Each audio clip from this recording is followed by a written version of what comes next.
चलिए जानते हैं दिन भर की सिलेक्टेड काम की बहुत ही महत्वपूर्ण सिलेक्टेड खबरों को सिर्फ और सिर्फ 10 मिनट में 50 बड़ी खबरों को। लेकिन वीडियो को आगे बढ़ने से पहले अगर आप लोगों ने हमारे चैनल को अब तक सब्सक्राइब नहीं किया तो सब्सक्राइब करके नीचे का बेल आइकन को जरूर प्रेस कीजिए। पीएम मोदी ने बीजेपी में अपनी प्राथमिक सदस्यता को रिन्यू किया है। उन्होंने सोशल मीडिया प्लेटफॉर्म एक्स पर इस बात की जानकारी दी है। पीएम मोदी ने कहा, बीजेपी एक कार्यकर्ता केंद्रित पार्टी है जो इंडिया फर्स्ट के आदर्श वाक्य के साथ काम करती है। भारतीय मौसम विभाग IMD ने इस साल मानसून की बारिश अक्टूबर के मध्य तक होने की संभावना जताई है। दरअसल सितंबर के महीने में ला नीना एक्टिव होने की उम्मीद है, जिसकी वजह से इस साल मानसून ज्यादा समय तक सक्रिय रह सकती है। वहीं ला नीना के चलते इस साल अधिक ठंड पड़ने के आसार है। कोलकाता के आरजीकर मेडिकल के पूर्व प्रिंसिपल डॉक्टर संदीप घोष और 3 अन्य को भ्रष्टाचार के आरोप में गिरफ्तार किया गया है। ट्रेनी डॉक्टर की हत्या और रेप के मामले में अब तक 4 लोगों की गिरफ्तारी हो चुकी है। बंगाल विधानसभा से दुष्कर्म विरोधी विधेयक पास हो गया है। इस दौरान सीएम ममता बनर्जी ने विधेयक को ऐतिहासिक बताया और कहा है कि राज्य में विशेष अपराजिता टास्क फोर्स का गठन किया जाएगा, जिससे महिलाओं के खिलाफ अपराधियों की जांच में तेजी आएगी। मणिपुर के इम्फाल में एक बार फिर से ड्रोन हमला हुआ है। इसमें इम्फाल पश्चिम के 3 लोग घायल हो गए, जबकि इम्फाल के पूर्व में IRB के बक्कर में तोड़फोड़ की गई है। इससे पहले भी मणिपुर के इम्फाल में हमला किया गया था। उत्तर प्रदेश की विधानसभा में 10 सीटों पर उपचुनाव से पहले भारतीय राष्ट्रीय कांग्रेस समाजवादी पार्टी को नाराज करने के मूड में नहीं है।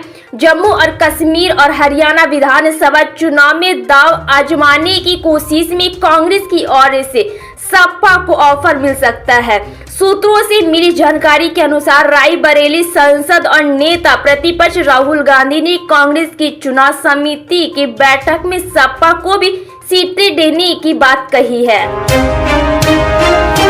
बिहार के पूर्व मुख्यमंत्री राजद सुप्रीमो लालू प्रसाद यादव ने जाति जनगणना को लेकर भारतीय जनता पार्टी, भाजपा और RSS पर तीखा हमला बोला है। उन्होंने कहा है कि इन RSS बीजेपी वालों का कान पकड़कर दंड बैठक कराकर इनसे जाति जनगणना कराएंगे।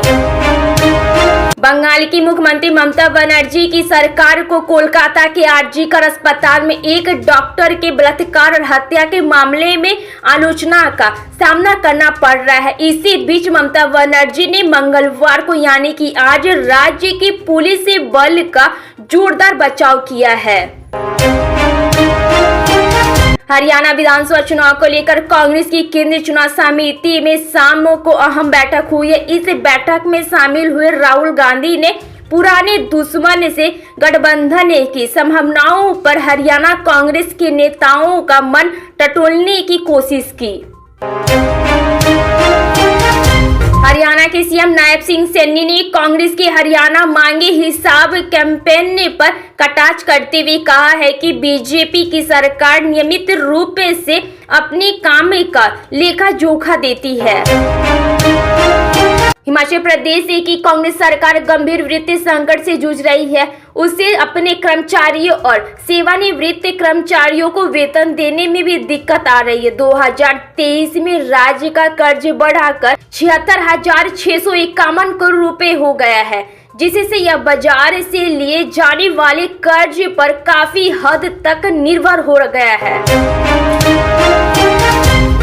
झारखंड में इस बार बीजेपी अपने सहयोगी दलों के साथ मिलकर चुनाव लड़ सकती है।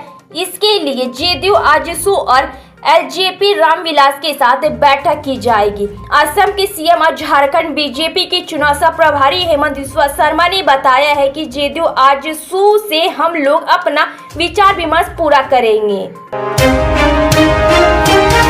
हरियाणा विधानसभा चुनाव में कांग्रेस और आम आदमी पार्टी के बीच गठबंधन के आसार नजर आने लगे। सूत्रों की माने तो लोकसभा में नेता प्रतिपक्ष और पूर्व कांग्रेस अध्यक्ष राहुल गांधी हरियाणा विधानसभा चुनाव में कांग्रेस और आम आदमी पार्टी के गठबंधन के समर्थन में है।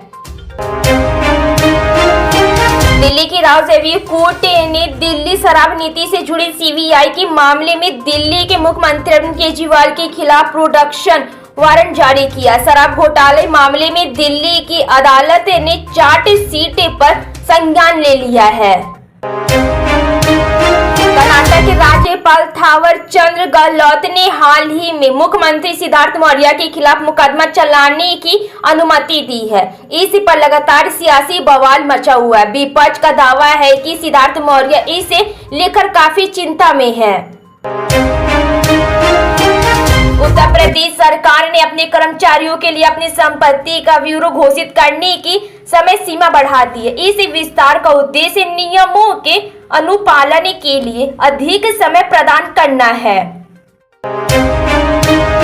69,000 शिक्षक भर्ती मामले में अभ्यर्थी आंदोलनरत है। सोमवार को डिप्टी सीएम केशव प्रसाद मौर्य के आवास का घेराव करने के बाद मंगलवार को आरक्षित वर्ग के अभ्यर्थियों ने केंद्रीय मंत्री अनुप्रिया पटेल और योगी सरकार में काबीना मंत्री आशीष पटेल के आवास पहुंचे। इस दौरान अभ्यर्थियों ने 3 मांगे रखी है। पश्चिम बंगाल विधानसभा ने विपक्ष के पूर्ण समर्थन के साथ राज्य का बलात्कार रोधी विधेयक सर्वसम्मति से पारित किया। कई घंटों की चर्चा के बाद इस बिल को पास किया गया। इस बिल का आधिकारिक नाम अपराजिता महिला एवं बाल पश्चिम बंगाल आपराधिक कानून संशोधन 2024 है। पश्चिम बंगाल विधानसभा में बलात्कार रोधी विधेयक सर्वसम्मति से पास हो गया है। मुख्यमंत्री ममता बनर्जी ने बिल को आदर्श और ऐतिहासिक बताते हुए कहा है कि हम सीबीआई से न्याय चाहते हैं और दोषी को फांसी दिलाना चाहते हैं। उन्होंने इस मामले में प्रधानमंत्री और गृह मंत्री पर भी निशाना साधा। झारखंड विधानसभा चुनाव को लेकर राजनीतिक सुगबुगाहट तेज हो गई है। जेडीयू इसी बार मजबूती से झारखंड में चुनाव लड़ने की मूड में है। इसी बीच झारखंड में बीजेपी और जेडीयू के बीच गठबंधन होने की बात कही जा रही है। वहीं जेडीयू मंत्री जमा खान ने मंगलवार को बड़ा दावा किया है। उन्होंने कहा है कि अगर झारखंड में सीएम नीतीश कुमार के नेतृत्व में चुनाव होंगे तो वे वहां भी जीतेंगे।